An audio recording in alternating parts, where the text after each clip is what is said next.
So FGO's next big story chapter has dropped over on the NA side of things. We're beginning our journey through the ordeal calls. We get to learn a lot more information about all of our extra class friends, our rulers, our avengers, the moon cancers. But first, we gotta find out what's going on with the multiple personality disorder of the alter egos. And I don't know if you've seen some of those alter egos, but there's some pretty freaky people in there. So we're gonna need some strong lads to come help us out. Some would say the chatty gym bro. And would you look at that? The first character going on right up that you can summon for to help you out going through this chapter is going to be Bhima. Now, if you're not familiar with this character, as long as I'm getting my lore correct here, he is the older brother of Arjuna and is the strongest guy on their faction. And that doesn't really surprise me. Look at him. He's an absolute yoked unit of a man. And his kit does reflect that level of strength. Although, say it with me now, because he's not a waifu, he's not going to be getting summoned for. I mean, we all know this. But if you are a particularly based individual and you are going to be summoning for him, then this video is going to be for you. Or maybe you're finding this video in a couple of years because you randomly got him on a GSSR or something.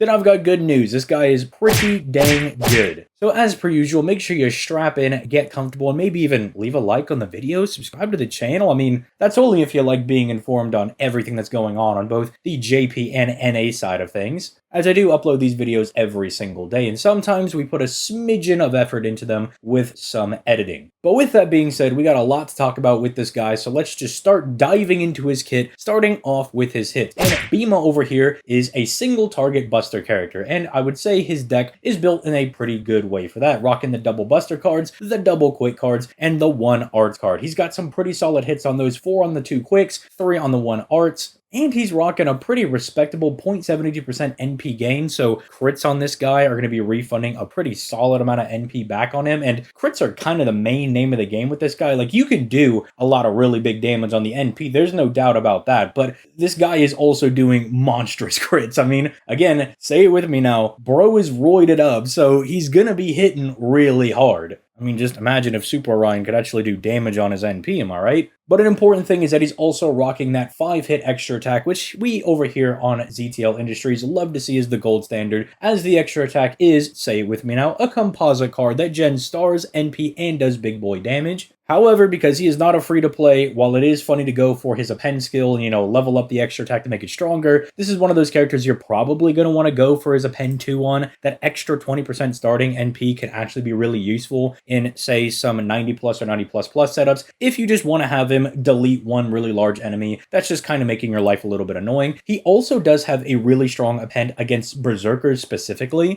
So again, if you do go for extra copies or you are going to bond this guy up super high, going for either that 3rd skill or the 2nd skill, depending on if you really need him to be clearing numerous waves on some of those 90 plus pluses, or you just really need him to chunk those berserkers for you, they're both really strong Append skills. Before we jump into his proper skills, let's take a look at some of those passive skills. So he's rocking 3, and they're all pretty solid. I mean, the debuff resistance is fine because it gives him a little bit of protection against, you know, like stuns, attack downs, all that blah blah blah stuff that enemies are going to do to you. Divinity, free damage, we all love that. But Naga's Poisonous Fang A, he gets complete poison debuff immunity, meaning this guy cannot be poisoned. And so, similarly to Locusta, you have a very interesting option whenever there is a boss that is going to be centered around doing poison or DOT damage to some of your characters. It's just kind of nice whenever it does come up that you can bring somebody and just invalidate that part of whatever boss fight, challenge quest, advanced quest, whatever have you that you're going to be doing. So just keep that in the back of your head. It is something that he is able to do that's pretty convenient. But let's start moving into some of his actual skills. Skill 1. What is this? Vasuki? Vasuki? What? I don't know if I'm even pronouncing that correctly. Vasuki. Wonder Medicine. Let's just call it Wonder Medicine A. And what a wondrous skill that this is for our guy Trent over here. It's going to be giving him a Guts that gives him 3k HP when he revives, a 30% battery, and a complete debuff cleanse on a 6-turn cooldown. Just a really strong skill overall. If you're going to be bringing him into boss fights, having the ability to have a Guts, which balances really well with some of the buster supports you're going to be bringing, people like your Merlins, that can offer you stuff like invincibility and healing, but nothing outside of that. If the invincibility ability is going to get pierced, you know, your guys have no protection, but he has the added layer of guts on top of that. So even if it does get pierced or the enemy's going to blast you whenever, you know, the illusion skill is down, he's got his own way to make sure he's taken care of. And Merlin does not cleanse your debuff. So the fact that he's going to be able to do that for himself is really nice. I mean, Koyanskaya doesn't really do anything to keep you alive either. In fact, she's doing a little bit more to make sure your guys die because she reduces your HP, but I would like to think that the damage she gives you outweighs that a little bit. And that 30% battery is why he can be really good as a single target character going into 90++ nodes, because if you're doing multi-core where you just need him to shred one enemy, that 30% battery plus the double Castoria charismas puts him at 90%. So if you just unlock his Append 2, you're able to get 100% just for free with any CE they're going to be using. Starting charge CEs, you know, the typical ones at events will give you the 50% ones. He only needs one of those Castoria charismas. That's really strong. And then, of course, if you need him to loop all 3 nodes, because it's like a 1-1-1 node or something, he's also going to be really good for that, because he could just do the Koyanskaya farming, provided you have somebody like Oberon on your account that can give him that 70% for Wave 3. So, just meshes really well. I mean, it's insane. What is this? Lasengel is giving a Buster character the proper 30% battery. I mean, they would never give other characters a 20% battery and just purposefully shaft them, right? They would never do that. You know, good job, Lasengel, on making sure that Bhima is actually able to do his job at doing big damage. But let's move over to his second skill, because speaking of big damage, I'm sorry, I'm trying to read this skill and I'm trying to think of how I'm going to pronounce this, and I'm just going to call it skill 2, because I'm not even going to try to attempt to pronounce that one. Lathi Khila. But it's going to be giving him a 30% Buster buff for 3 turns, 30% crit damage for 3 turns, and 15 stars on a 6-turn cooldown. Again, seems really unassuming at first, and I did tell you guys that he's doing a lot of crit damage. Just wait until we kind of finish out this guy's kit. It's not just the 30% crit damage. This is just a little icing on top for this guy. It's a little creme de la creme on this guy juicing himself up. Think of this as just some added gym candy for what he's going to be able to do going into some of these boss fights. You see this skill, you click it, right? It's just that simple. You're doing more Buster damage, Buster crits are doing more, his Buster NP is going to be busting all over the place. Just a good skill, click it whenever it's available. Finally, looking at his third skill, and I actually do know who this character is, Hanuman's Howling. See, I can pronounce some things that are not just from the States and whatnot, alright? Look, I'm cultured, I know my things, alright? This is going to be giving him a 30% attack buff for 3 turns, and then he has 2 on-attack buffs, which I really love when servants are built like this, because not only is it ramping damage, but it also just makes them more fun to play. It's why I really like the Dio Scurry twins, even if they're kind of mid-characters in Lost Belt 5.2. So anytime he uses one of his 2 quick cards, he's going to give himself a 10% critical damage buff for 3 turns, and whenever he attacks with one of his Buster cards, he's going to drop 5 stars, effectively turning his Buster cards into pseudo quick cards and his quick cards into ramping cards for him. You actually have an incentivized reason to go for those quick cards, and it does make him really interesting in some setups where you might want to be using, like, say, a Koyanskaya and a Ruler Scotty, because Ruler Scotty gives him 100% Buster crit damage, but also gives him a really solid 65% quick buff, so his quick cards are getting a really solid buff, plus then you have Koyanskaya giving him the Buster buff for 3 turns, and is also providing immediate stars. It could be a really neat little synergy you can build between the two of them, while they're also both just giving him a lot of battery and good stuff like that. It also makes him really good going into solos, because then if you're going to do something like a Mighty Chain, you're at least guaranteed to drop 5 stars from that, and you're guaranteed to get a 10% stack with each Mighty Chain that you do, meaning that by Wave 2, just by only using his face cards, he's going to be at 50% crit damage and 60% by the 3rd turn. However, that is not accounting for the fact that you might be firing NPs, and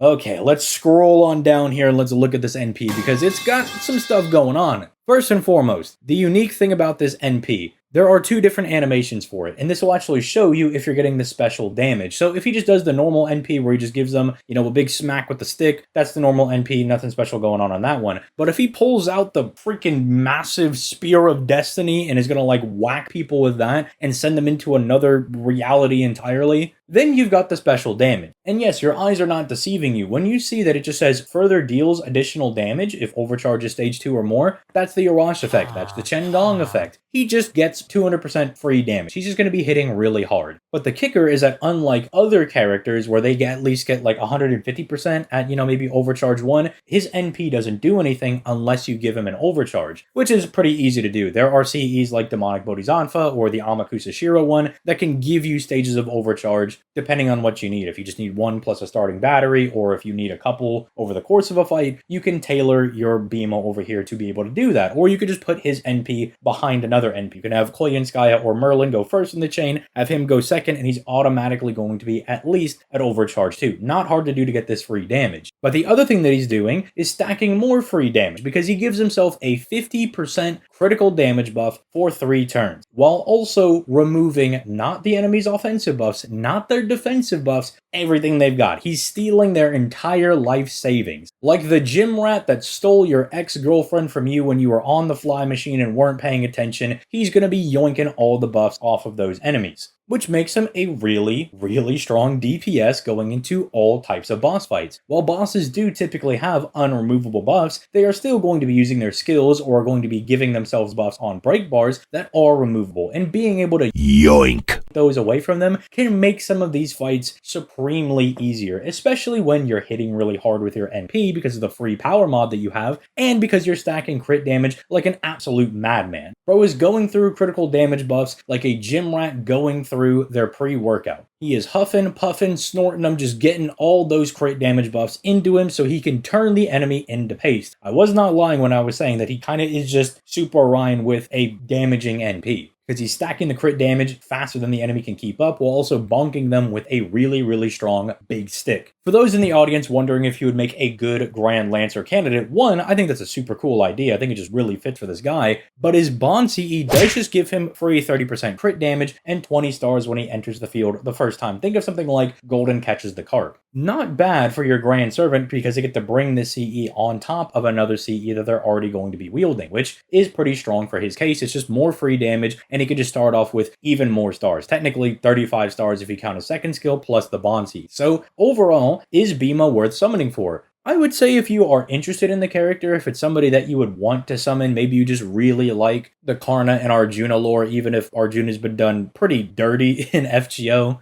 If you're just someone where you're like, okay, look, I know they kind of made my guy Arjuna a bit of a bum, but his brother, now that's the GOAT right there, then by all means, go ahead and get him. I mean, his ascensions are all pretty cool as well. He's wearing some pretty drippy outfits in all of them. He just looks like a really cool guy. So if you're wondering if he's worth summoning for, by all means, yeah, he's a good servant. But if you're more on the free-to-play side and you're wondering, is he worth using my Saint Quartz over someone like Ace the Savior in a couple of months or any of the summer characters? No, I can't say that he's better than those guys. Unfortunately, the summer characters, and especially Ace for Anniversary, are busted out the wazoo. They are absolutely nut-bustingly broken, and nobody can really compete with them. I mean, they kind of make all the other units that came out this year look really bad. There's very few characters that can compete with them. Think at how good Draco is, and how she just kind of dominates the game, and then somehow in a couple of months they're going to release some woman in a swimsuit that just makes her look like child's play. It is ridiculous how broken some of these characters are that are about to release. I mean, Ace is so good that she tricked the entire fan base for 2 years, except for me, because apparently I'm the only one out here that knows how to read Koyanskaya's skills, but everyone thought that she was mid, and just now they're all like, wait a minute, is this like one of the best characters of all time? When you got characters of that caliber coming out that are so strong that they're making this Grand Supreme Demon Woman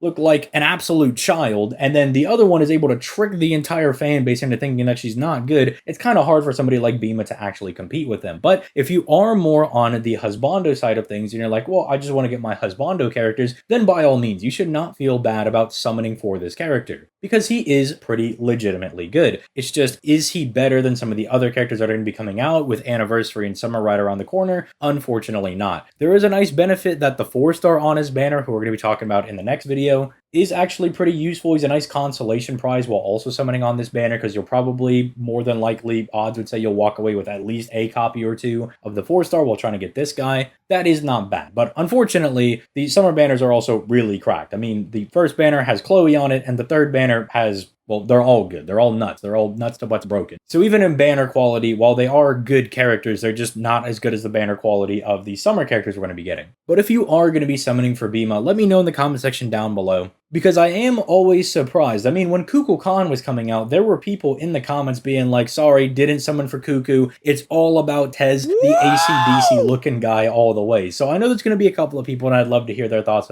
onto why they're going to be summoning for Bhima. But I think with that being said, I think that's kind of all we've got going on here. Again, if you enjoyed the video, a like on the video, a subscribe to the channel would mean the world to me, and it's absolutely free and helps me out more than you know. But if you can't get enough of me, there's a couple of links down in the description down below. I am getting back into streaming. I would ideally like to be doing FGO on Monday, Wednesdays, and Fridays. And then Tuesdays and Thursdays, we're exploring other games. We played like Wuthering Waves a couple of weeks ago. Probably played some Arknights. You know, just exploring around, playing some other games. We're probably going to get more into Honkai Star Rail because, well, they're doing a Fate collab, and I kind of feel like I'd be a fraud if I wasn't getting into that game specifically for that. But if you have any further questions, there's also the Discord down in the description down below, where we've got a nice FGO chat where we're all getting along. We're all the most helpful people you could ever find, and nobody's ever mean to anybody. Same thing for the Dokkan chat. Nothing but smiles and rainbows in that chat. Yu-Gi-Oh chat, stay out of there. Don't recommend going in there unless you're just looking for a blood feud. And then I could have sworn there was a Bleach chat, but I don't know. It might be buried under the desert of no messages. There's also the Patreon down in the description down below, where I do on every blue moon upload a patron exclusive video. But you also get access to a super secret Discord channel in the Discord, I guess, where you get to vote on some of those videos that are coming out like on Fridays and stuff like that. Liz tier list, the Saberface tier list, stuff like that are things that they recommend or they kind of vote on. And I'm like, you know what? I would like to do that. That does sound like a lot of fun. So it's just a little nice thing that you get to have some input on videos that are coming out on the channel. But with all that being said, the Yap Fest is over. I'm going to go ahead and get out of here. You guys have yourselves a nice day, and I'll catch y'all in the next one. Peace. Late, guys.